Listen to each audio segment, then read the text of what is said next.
হৃদয়, আমরা যদি বলতে চাই যে তুমি কোথায় যাইতেছো, তো আমরা তো বলি এটাকে যে হোয়ার আর ইউ গোয়িং, ঠিক না? তো আমি আরবিতে কিভাবে বলবো? আরবিতে হচ্ছে তুমি কোথায় যাইতেছো, এটা হচ্ছে ইনতা হয়েন রো। ইনতা ঠিক আছে, হোয়েন রো। ইনতা হয়েন, ইনতা হচ্ছে তুমি, রো তো যাইতেছো কোথায়, হয়েন তো কোথায়। হ্যাঁ, এটা আরবি ইংলিশ মোটামুটি একটু মিল খায়। ইনতা হয়েন রো, তুমি কোথায় যাইতেছো। তো আমরা হৃদয়ের কাছ থেকে জানতে পারলাম যে তুমি কোথায় যাইতেছো, আপনি যদি ইংরেজিতে বলতে চান হোয়ার আর ইউ গোয়িং, আর আরবিতে যদি বলতে চাই তাহলে কি বলতে হবে? হ্যাঁ, ইনতা হয়েন রো, তুমি কোথায় যাইতেছো। ইনতা হোয়েন রো, তুমি কোথায় যাইতেছো। তো আপনি যদি বলতে চান যে আমি আসতেছি, তাহলে কিভাবে বলবো আমরা?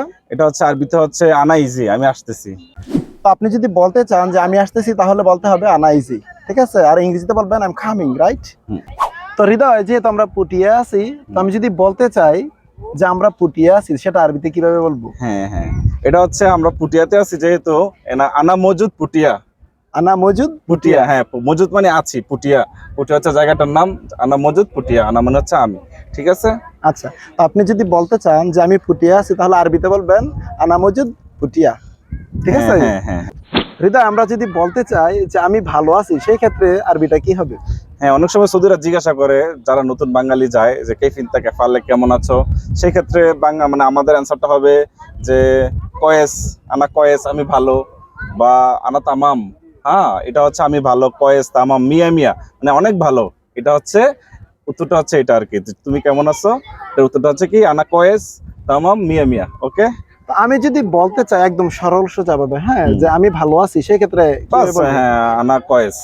আনা কয়েস। তো আপনি দেখতে পারলেন, আপনি যদি বলতে চান যে আমি ভালো আছি, তাহলে হবে আনা কয়েস, ঠিক আছে? আমি হ্যাঁ পারতেছি। হ্যাঁ হ্যাঁ তো হৃদয়, আমি যদি বলতে চাই যে আমাকে ফোনটা দাও, এটা ইংরেজি হবে গিভ মি দা ফোন, ঠিক না? তো হ্যাঁ হ্যাঁ আরবিতে আমি কিভাবে বলবো?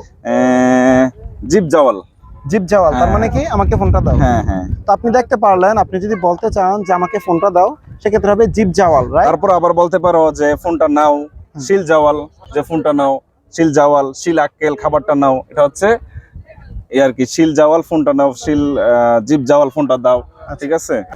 আমরা যদি বলতে চাই যে ফোনটা নাও, ঠিক আছে, তাহলে ইংরেজিটা বলে আমরা টেক দা ফোন, ঠিক না? হ্যাঁ হ্যাঁ তো আমি আরবিতে কিভাবে বলবো? হ্যাঁ, ফোনটা নাও হচ্ছে শিল জাওয়াল। শিল জাওয়াল। হ্যাঁ হ্যাঁ তো আপনি যদি বলতে চান যে ফোনটা নাও, সেক্ষেত্রে আরবিটা হবে শিল জাওয়াল, হ্যাঁ রাইট? হ্যাঁ হ্যাঁ তো আমি যদি বলতে চাই যে চাবিটা আনো, ব্রিং দা কি, ঠিক না? হ্যাঁ, তো আরবিতে কিভাবে বলবো? শিল মুফতা। শিল মুফতা, তার মানে হচ্ছে চাবিটা আনো। হ্যাঁ। তো অনেক সময় আমি দেখি অনেক প্রবাসীরাই বলে থাকে যে আমার বেতনটা দেন, হুম। ঠিক না? এটা ইংরেজিটা হচ্ছে give me my salary, right? হ্যাঁ হ্যাঁ, তো আরবিতে এটা আমি কিভাবে বলবো? এটা আরবিতে হচ্ছে জিবানা রাতিব ফুলুস, আমার বেতনটা দাও। জি বানা রাতি ফুলুস। তো আপনি দেখতে পারলেন কত সুন্দর করে এই কথাগুলো বলা যায়। এরকম ধরনের ভিডিও পেতে আমাদের পাশেই থাকুন, আমাদের চ্যানেলকে সাবস্ক্রাইব করে। See you again some other time, till then take care of yourself.